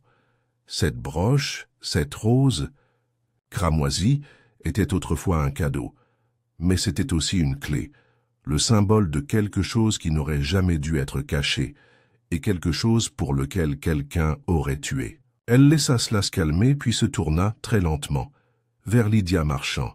« Lydia, tu m'as dit avoir déjà vu cette broche, qu'elle avait appartenu à ta sœur, mais ce n'était pas tout à fait vrai, n'est-ce pas ?» Les lèvres de Lydia s'amincirent. « Je ne vois pas ce que tu veux dire. Je pense que oui, » dit doucement Miss Marple. « Tu ne voulais pas que Peggy sache la vérité sur ses origines. Non pas par honte, mais par peur. Parce que tu craignais ce qu'Emmeline pourrait finalement révéler. »« Je n'ai jamais... » commença Lydia, mais sa voix se brisa. « Parce que vous saviez que la broche était liée à Arthur Travers, » poursuivit Miss Marple. « Ça, Arthur n'était pas seulement en couple avec Margaret Holloway, il était aussi en couple avec Emmeline Barton, en même temps. » Madame Huxley laissa échapper un hoquet. Peggy fixa sa tante. « Non, non, ce n'est pas possible, » murmura-t-elle. « Elle n'a jamais dit... »« Non, elle ne l'aurait pas fait, » répondit gentiment Miss Marple. « Emmeline ne t'a jamais dit toute la vérité. Mais les lettres qu'elle a conservées et le mot qu'elle a laissé le montraient clairement. Arthur Travers a séduit les deux femmes. Il leur a promis des choses. Mais quand ta mère est tombée enceinte, il s'est enfui. Et Emmeline, qui s'était crue sa véritable confidente, s'est retrouvée face à un choix amer, protéger une amie ou détruire un homme. Elle a choisi le silence, dit doucement Crayford. Oui, répondit Miss Marple, mais elle a aussi choisi de garder la broche, une des deux qu'il avait offerte par bêtise aux deux femmes, une plaisanterie ou une cruelle erreur. Et finalement, elle est devenue un vestige de trahison. Elle se tourna vers Julian. « Tu as vu un homme quitter le presbytère, n'est-ce pas? Le jour de la fête. » Il hocha lentement la tête. « Oui, je ne l'avais pas reconnu. Mais maintenant, après tout ce que j'ai dit, je crois que c'était Travers. Il y est allé, dit Miss Marple, pour affronter Emmeline, pour exiger la broche et avec elle toute preuve susceptible de le démasquer. Mais elle a refusé, et dans la dispute, il y a eu une bagarre. Peut-être n'avait-il pas l'intention de la tuer, mais elle est tombée. Et puis il a essayé de récupérer la broche, a raconté Crayford, mais il a trouvé la mauvaise. Non, répondit Miss Marple d'une voix calme. Il a trouvé la bonne. Mais dans la confusion, la panique, il a pris la broche que Peggy avait offerte à Emmeline, la broche symbolique, la jumelle, pas l'original caché, et a essayé de la faire passer pour sans importance.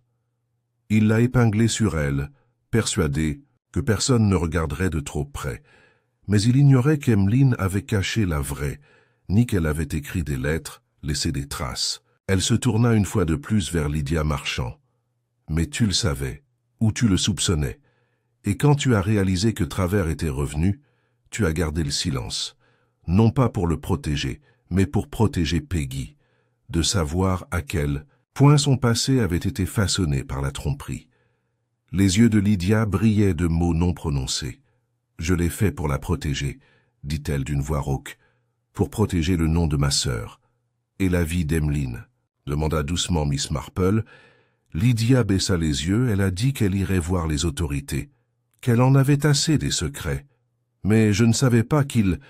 Dieu me vienne en aide, je ne savais pas qu'il la tuerait. Le silence tomba dans le salon. Peggy regarda sa tante, son visage indéchiffrable. Puis elle se tourna vers Miss Marple. « Merci, » dit-elle doucement, « de ne pas avoir laissé le passé enfoui. » Miss Marple esquissa un léger sourire. « Ce n'est jamais facile, ma chère, mais certaines vérités doivent faire surface, ne serait-ce que pour permettre à la guérison de commencer. » Plus tard dans la soirée, l'inspecteur Crayford plaça Arthur Travers en garde à vue juste à l'extérieur de Much Yelverton, où il s'était installé dans une auberge sous un faux nom. La broche et les deux furent déposés comme pièces à conviction. Les lettres furent conservées et le nom d'Emmeline Barton fut blanchi non pas par le tribunal, mais par l'accord tacite de ceux qui connaissèrent la vérité. Julian Weatherby, enfin libéré de tout soupçon, retourna au jardin du presbytère avec un recueil de poésie et reprit ses promenades au bord du ruisseau. Peggy Holloway, bien que bouleversée, se redressait un peu plus chaque jour. Le passé de sa mère ne la hantait plus. Il lui appartenait désormais avec toute sa complexité. Et Miss Marple, son châle soigneusement enroulé autour de ses épaules, termina la dernière ligne de son journal par une seule phrase. « Ce ne sont pas les mensonges qui nous détruisent, c'est le silence qui les laisse grandir. Elle posa son stylo et attrapa son tricot, satisfaite de savoir qu'un autre coin du monde avait été remis en ordre, pour l'instant. La semaine suivante, St. Petrock retrouva son rythme, quoique différent de celui d'avant la garden party, avant la broche, avant qu'Emmeline Barton ne s'écroule sans vie au pied de l'escalier du presbytère. La vie au village reprit, certes, mais avec la délicate précaution de quelqu'un qui ramasse de la porcelaine cassée et en assemble les morceaux, sans savoir si les fissures disparaîtraient un jour complètement. Au manoir vert, les conversations revinrent lentement sur la météo et les scores de cricket. Les rayons des boulangeries se remplirent à nouveau de tartes aux fruits et de chaussons à la confiture, et même le comité paroissial osait murmurer qu'il fallait rétablir l'exposition florale. Mais un fil invisible restait tendu, le sentiment que quelque chose, peut-être beaucoup, restait à régler. Miss Marple, dont le rôle dans les récents événements était devenu à la fois une légende murmurée et un mystère respectueux, restait discrète. On la voyait arpenter les ruelles comme à son habitude, vêtue de son châle lavande, s'arrêtant pour observer une plante grimpante ou pour remarquer le chant d'un rouge-gorge. Pour l'observateur non averti, elle semblait avoir repris son calme et sa routine de vieille fille.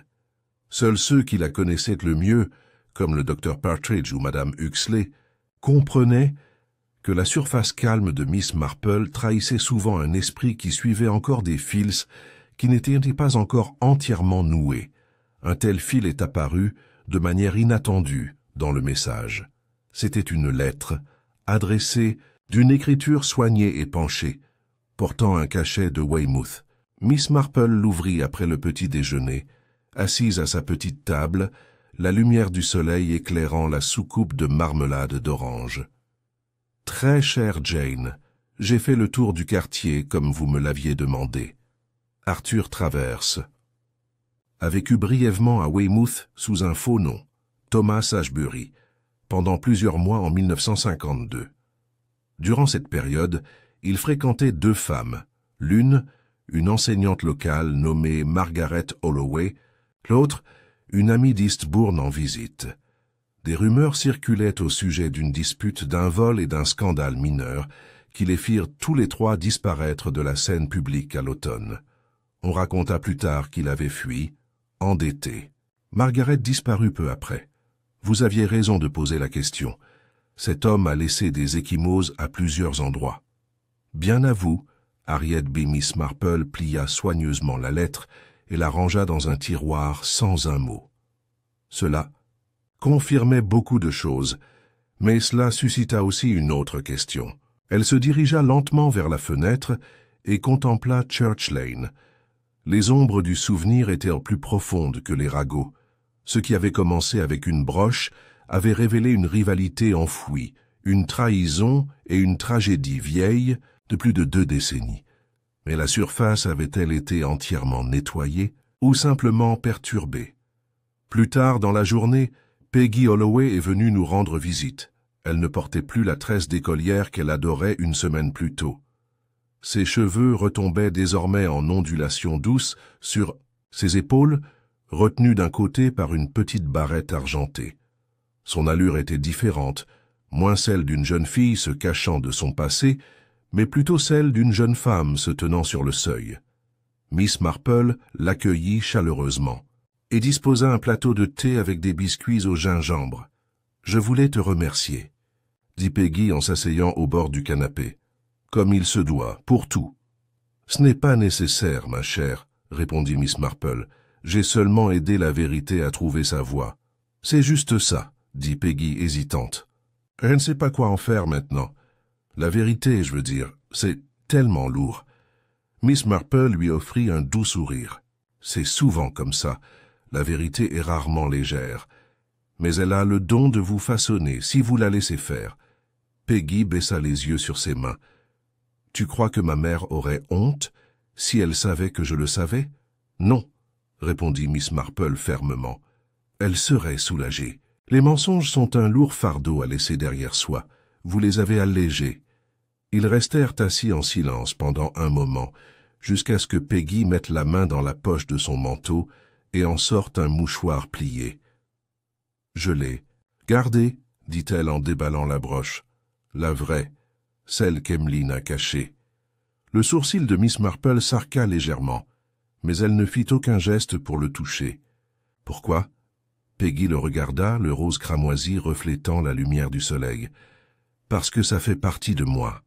Pas l'objet, mais l'histoire. Les gens qui sont derrière. Je crois que je veux le garder pour me le rappeler. Parfois, l'amour ne résout pas tout. Mais connaître la vérité est important. » Miss Marple inclina la tête d'un léger hochement de tête. Sage décision. Assurez-vous simplement de la garder comme un souvenir et non comme un poids. Peggy esquissa un sourire triste et ironique. J'essaierai. En partant, Miss Marple la regarda s'éloigner, les épaules plus droites, le pas plus assuré. Peggy. Holloway s'en sortirait. Ce soir-là, un visiteur inattendu est arrivé à Church Lane. C'était Julian Witherby.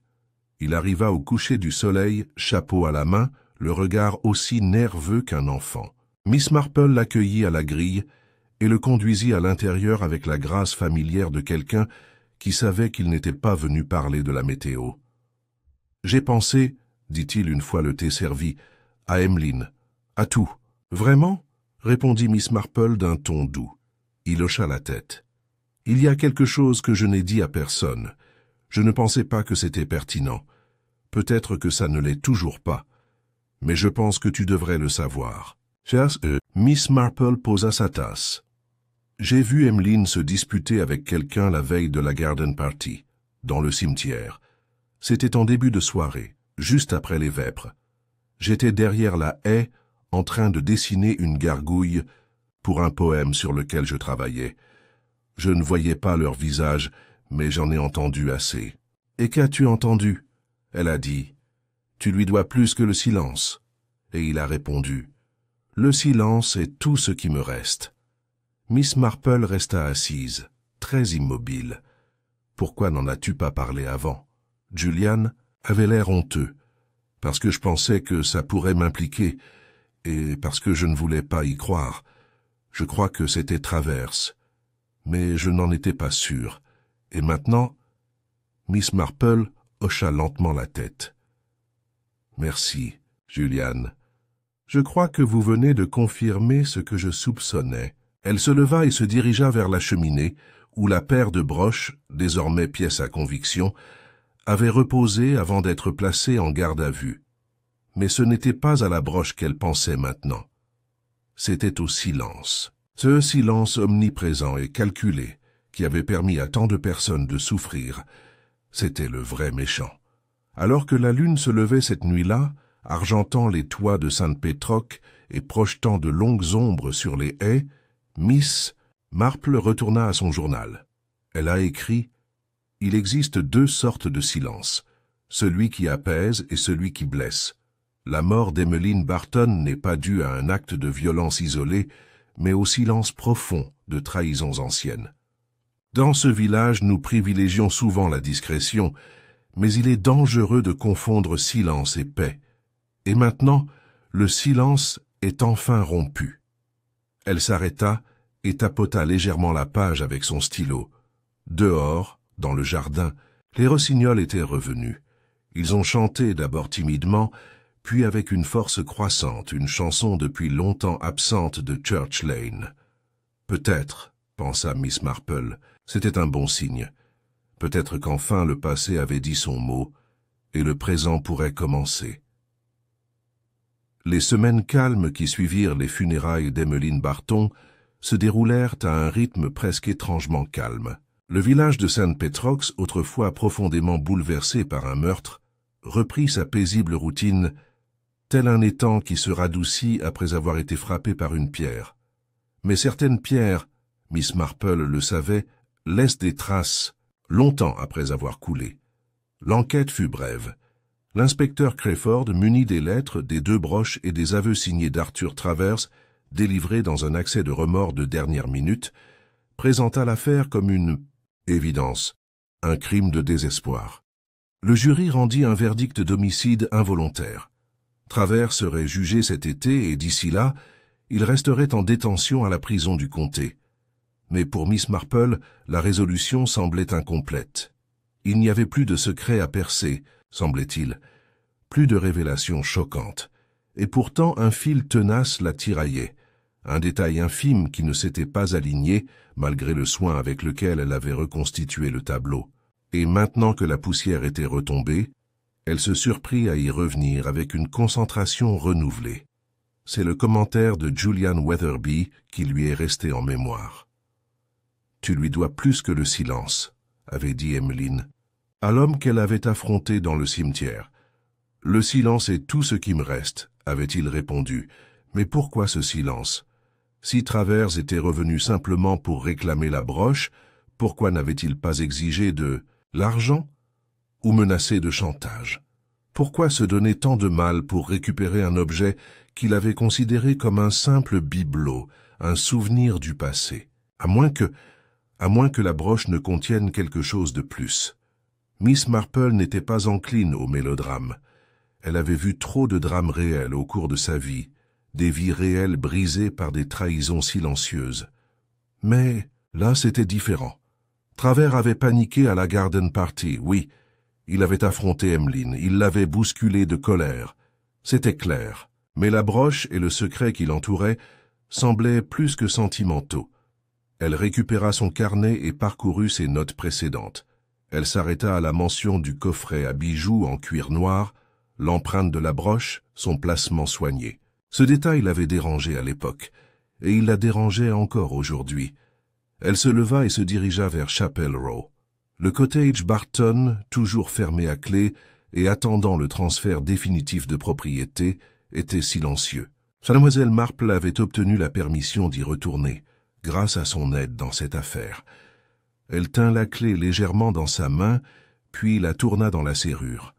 À l'intérieur, la maison régnait le silence des objets oubliés.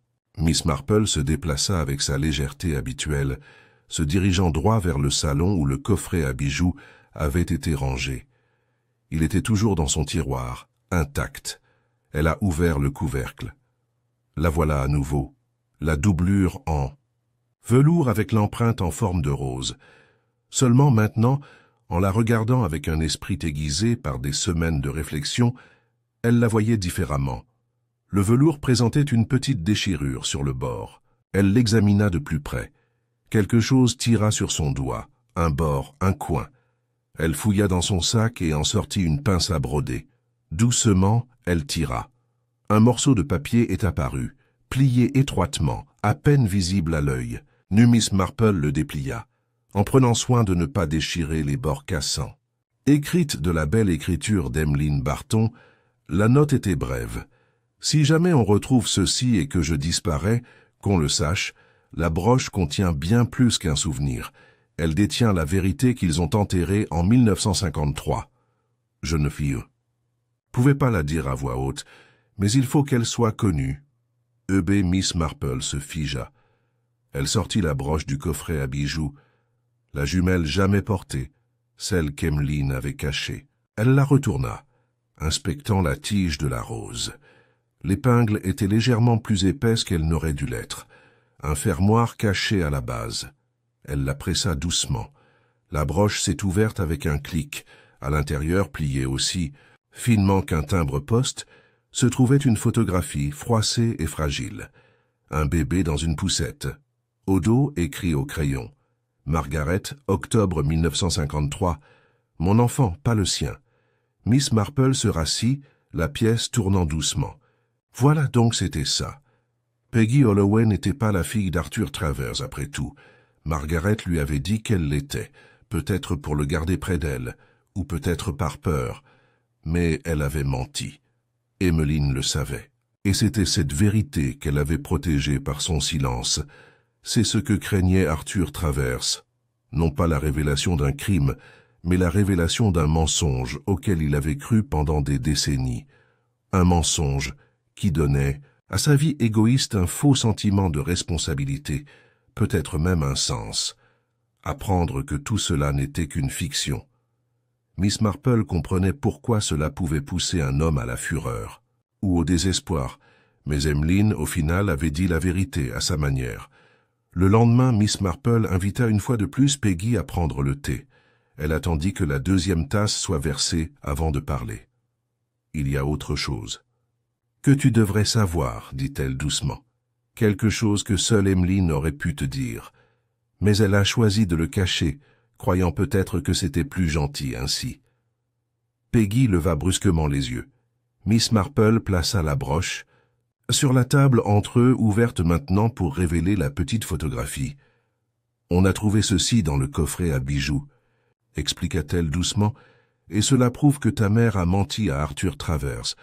Tu n'étais pas sa fille, Peggy. Elle le lui a dit, mais ce n'était pas vrai. Emmeline le savait, et c'est pourquoi elle ne te l'a jamais dit. Non pas pour faire honte à ta mère, mais pour te protéger de toute confusion. » Peggy a regardé la photo pendant un long moment, puis elle murmura « Alors, qui était mon père? Je ne sais pas, » dit Miss Marple avec honnêteté. « Peut-être que ta mère ne l'a jamais dit. Peut-être même qu'Emmeline l'ignorait, mais ce n'était pas Travers. Et quelles que soient les erreurs de ta mère, elle t'a donné son amour. C'est une vérité qu'aucun homme, pas même un vaurien comme Travers, ne peut te prendre. » Peggy hocha lentement la tête, les larmes aux yeux. « Elle m'aimait vraiment, » dit-elle, « même quand je ne la comprenais pas. » Et Emmeline t'aimait aussi, ajouta Miss Marple. À sa manière, très stricte, ils restèrent assis en silence pendant un moment, la broche entre eux comme une encre entre le passé et le présent. À la fin de la semaine, l'inspecteur Crayford revint, une fois de plus, non pas pour enquêter, mais pour exprimer ses remerciements.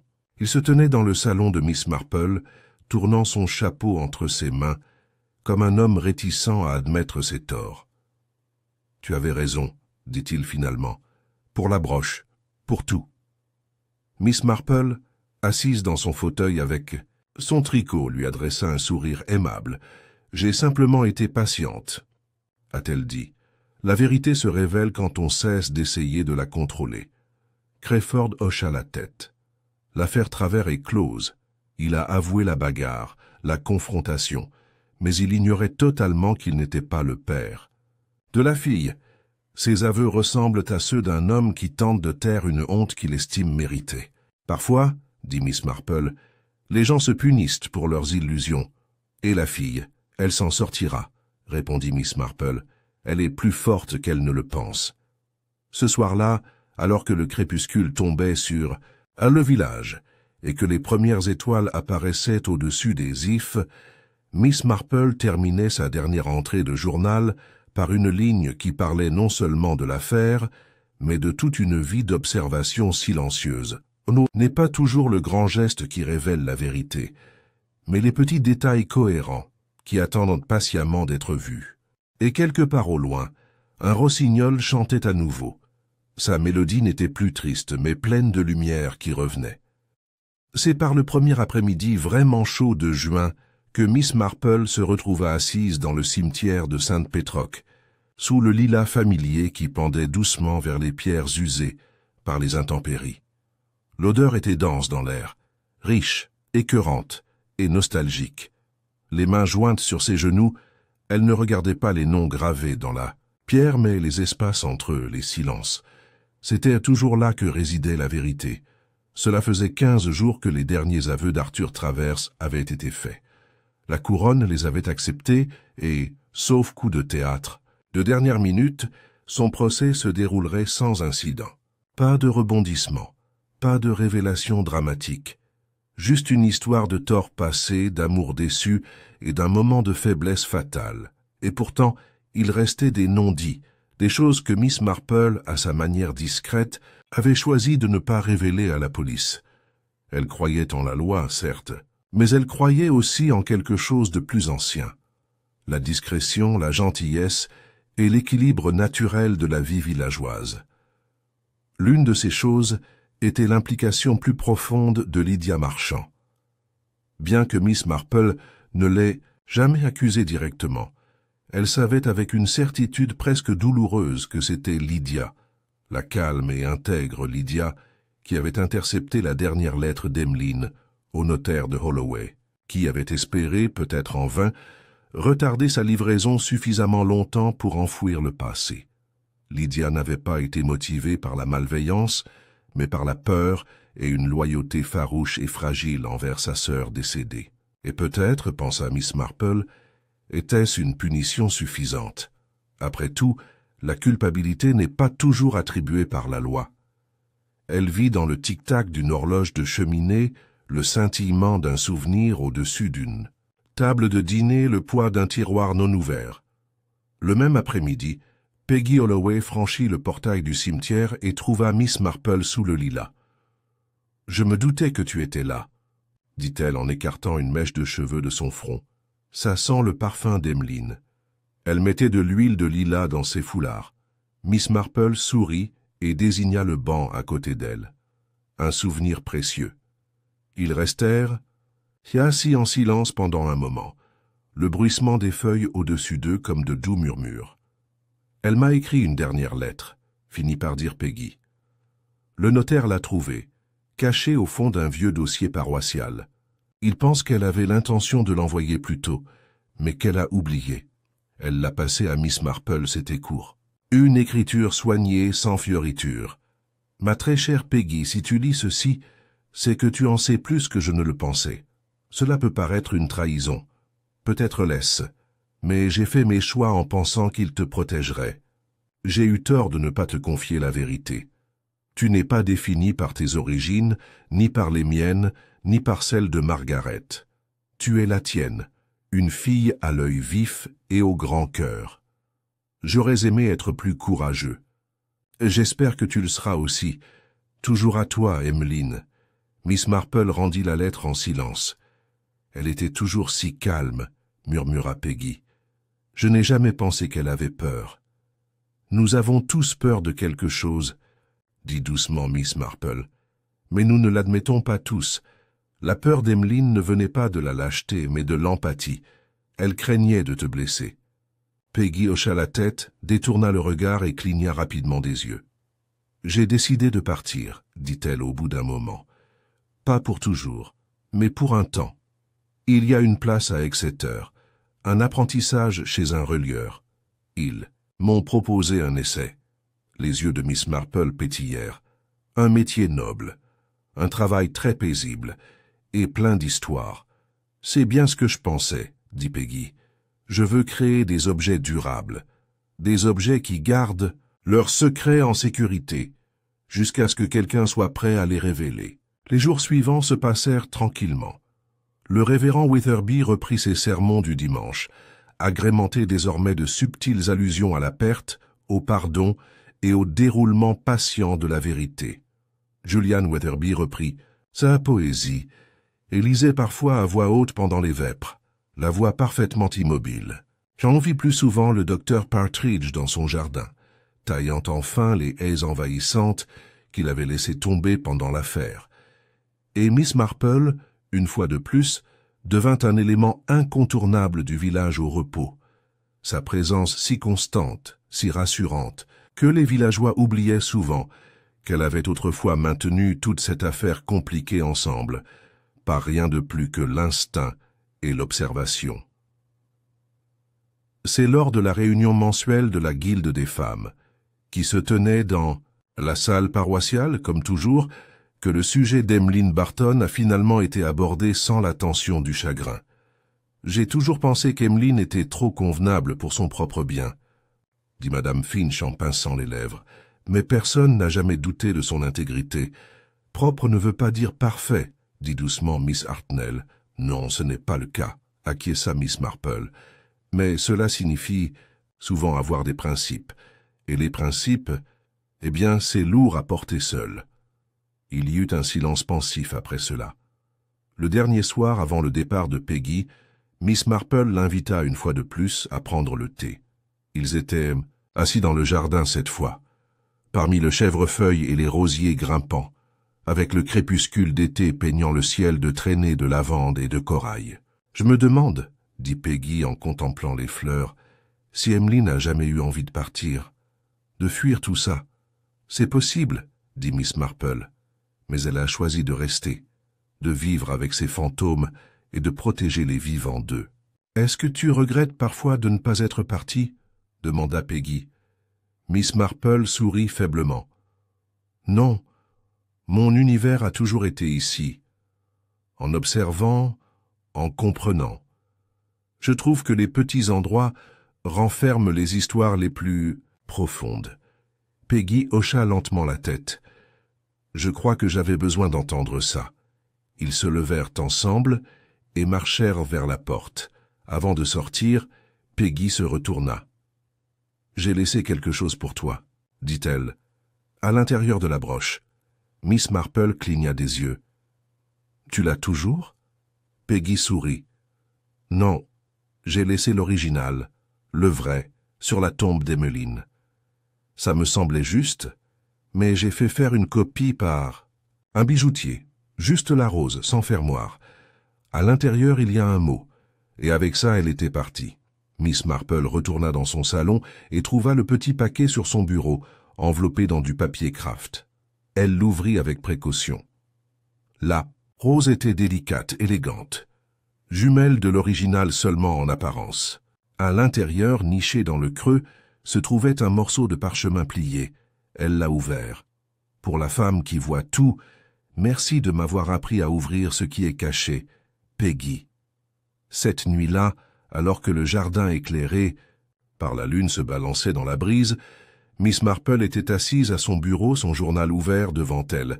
Elle a écrit « La vérité, une fois enfouie, peut surgir comme une graine à travers la pierre. » Cela peut prendre des années. Elle peut passer entre de nombreuses mains, mais elle finit par atteindre la lumière. À ce moment-là, nous avons le choix, la tailler sévèrement ou la laisser s'épanouir. Peggy Holloway a choisi de la laisser s'épanouir. Et c'est là, je crois, la forme de justice la plus rare. Elle posa son stylo et attrapa son tricot, du fil lavande cette fois, doux et bouclé comme des pétales de lilas. Dehors, la nuit était à nouveau paisible, et à l'intérieur, pour la première fois depuis de nombreuses semaines, Miss Marple dormait sans énigmes en tête, seulement avec la satisfaction lente et patiente d'une histoire enfin terminée, ou presque. Juillet apporta à Saint-Pétrox un ciel sans nuages, de ceux qui faisaient gonfler les roses et zigzaguer les abeilles, ivres dans les jardins de Cottage, le village qui avait si récemment tremblé sous le poids des soupçons et des scandales enfouis, s'exhalait maintenant comme seuls les villages anglais savent le faire, de doux hochements de tête, la reprise des ragots et le lent retour à la routine. Mais sous ce calme apparent se cachait une compréhension tranquille. Les choses avaient changé, subtilement mais indéniablement. Et si peu parvenaient à l'exprimer, tous le ressentaient. Miss Marple vivait ses journées comme d'habitude, se rendant à pied à la poste au petit matin, s'occupant de ses roses juste après le déjeuner, prenant son thé avec un biscuit à 4 heures précises, mais une sérénité nouvelle régnait en elle. Ni lassitude, ni mélancolie. Plutôt le calme d'une femme qui avait vu un chapitre difficile se terminer et qui en parcourait maintenant l'épilogue, pensive. Emmeline Barton était partie. Arthur Travers attendait son procès. Peggy Holloway était partie pour Exeter. La broche, autrefois symbole du silence, reposait désormais enfouie au-dessus de la tombe d'Emmeline, sous un rosier que la femme du vicaire avait planté à la demande discrète de Miss Marple. Rouge, avait-elle dit, du vieil anglais. Quelque chose avec des épines. L'ironie ne lui échappait pas. Les derniers éléments de la succession Barton furent triés la 2e semaine de juillet. Mademoiselle Marple reçut un petit colis livré par M. Appleyard, le notaire, une modeste boîte en bois avec un fermoir en argent et une lettre jointe. Elle l'ouvrit avec précaution à son bureau. À l'intérieur, niché dans du velours, se trouvait un livre relié à la main, un recueil de poésie de Christina Rossetti. Sa couverture était devenue mauve pâle, et le titre était presque effacé. La lettre était brève, écrite dans l'écriture soignée d'Emmeline. « Jane, si cela vous parvient, vous avez probablement déjà compris ce que je n'ai jamais eu le courage de dire à voix haute. Vous avez toujours vu plus loin que nous tous, ce livre était un cadeau autrefois. Un geste de gentillesse de la part d'une personne qui allait plus tard faire beaucoup de mal. J'ai eu l'intention de le jeter plus d'une fois, mais je n'ai jamais pu. Peut-être parce que j'espérais qu'il rappellerait à quelqu'un, à moi, ou à quelqu'un après moi, que même dans la trahison, la beauté peut demeurer. Fais-en ce que tu veux. Bien à vous. Emmeline, Miss Marple passa la main sur la couverture. Le livre était lourd d'années, mais pas de douleur. Elle le plaça sur son étagère, entre un recueil de Keats et un vieux livre de prières, là où il devait être, non comme preuve, mais comme souvenir. Par un après-midi ensoleillé de la même semaine, Julian Weatherby passa avec un petit bouquet de pois de senteur du jardin du presbytère. Il paraissait plus reposé qu'il ne l'avait été depuis des mois, et sa voix, bien que toujours douce, n'avait plus le timbre cassant de l'incertitude. « J'ai envie d'écrire quelque chose, » me dit-il tandis qu'ils étaient assis dans le jardin avec leur thé. Pas un poème, mais une sorte de réflexion, sur le silence, sur les histoires que les gens portent dans leurs poches. Miss Marple hocha la tête. « J'aimerais le lire. Quand vous aurez terminé. Je ne suis pas sûr que cela ait du sens pour quiconque, a-t-il dit. Il s'agit moins de ce qui s'est passé que de ce que j'ai ressenti.